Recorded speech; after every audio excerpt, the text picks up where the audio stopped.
بسم اللہ الرحمن الرحیم۔ خباب بن ارت رضی اللہ تعالیٰ عنہ کا ایمان لانا۔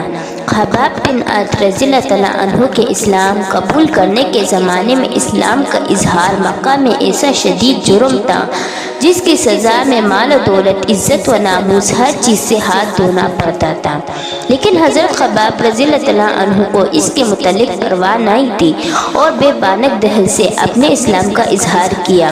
یہ غلام تھے، ان کا کوئی حامی مددگار نہ تھا، اس لیے کفار نے ان کو مشق ستم بنا لیا اور ان کو بڑی دردناک سزائیں دیتے تھے۔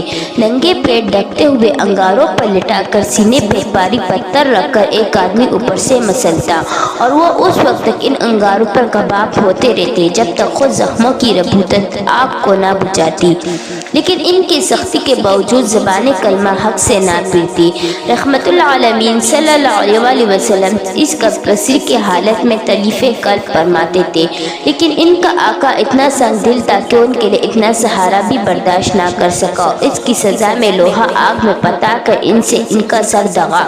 انہوں نے حضرت صلی اللہ علیہ وآلہ وسلم سے کہا کہ میری بارگاہ عزادی میں دعا فرمائے اور مجھے اس عذاب سے نجات دے۔ آپ صلی اللہ علیہ وآلہ وسلم نے دعا فرمائی کہ خدایا خباب رضی اللہ تعالیٰ عنہ کی مدد کر۔ بارگاہ عزادی میں دعا قبول ہوئی تو حضرت خباب کو اپنے سنگ دل آقا سے نجات ملی۔ آپ نے مدتوں بعد حضرت عمر رضی اللہ تعالیٰ عنہ کا اپنا پیٹھ کھول کر دکھایا تو تپتے ہوئے سونے کی طرح سنگ دل قریش کے ظلم ستم کا یہ سکہ آپ کے پیٹ پر چمک رہا تھا۔